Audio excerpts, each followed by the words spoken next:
مساء الفل. دلوقتي هقولكوا ازاي نعمل هايلايتر للجسم من البيت بدل ما نروح نشتريه باسعار غريبة عجيبة كده مش فاهمين جاية منين. هقولكوا ازاي نعمله. سايل بحيث ان احنا نستخدمه زي زيت كده بس بيكون بيدي لمعة للجسم، وزي برضو نعمله ككريم بنحطه.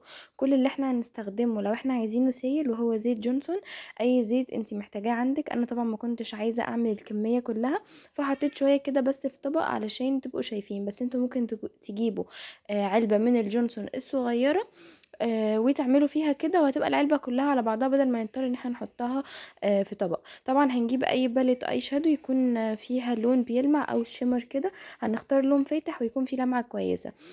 طبعا في عندنا باليتات دايما بنجيبها كده تحسوا ان في لون مش بنستخدمه، لون مش كويس. الباليت دي اصلا عندي ما استخدمتهاش من كتر ما البيجمنت بتاعها كان حقير بجد، ما فيهوش اي حاجة بتحطي ولا كأنك بتحطي، فقلت استنفع بيها بأي حاجة حتى لو الوانها كلها اصلا يعني تقريبا ما استخدمتش منها حاجة. بنفتت كده اللون وبعدين بنبدأ ان احنا نحطه على الزيت. نحاول ما نختارش لون او يعني حاجة يكون لونها نبيتي مثلا او فيها لون جامد علشان ما يطبعش على الجسم الوان. بعد كده بنقلب وبيدينا النتيجة اللي احنا عايزينها.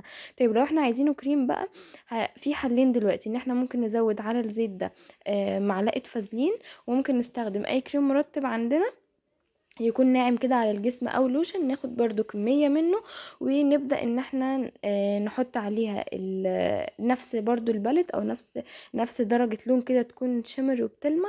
وبعد كده نبدأ ان احنا نحطها على جسمنا، سواء ده او ده الاتنين بيدوا نتيجة كويسة قوي. انا كنت عايزة اوريها لكم قد ايه اللمعة بتكون موجودة في الجسم آه، على ايدي يعني، وبرضو هجربها لكم على ايدي زي كده. الجسم بيكون فيه ضي بطريقة حلوة جدا. وبكده يكون خلص فيديو النهاردة، ما تنسوش ان انتوا تجربوه. والموضوع مش هيكلفكم بجد اي حاجة تقريبا غير شوية حاجات اللي احنا استخدمناها دي. واستنوني في الفيديو الجاي.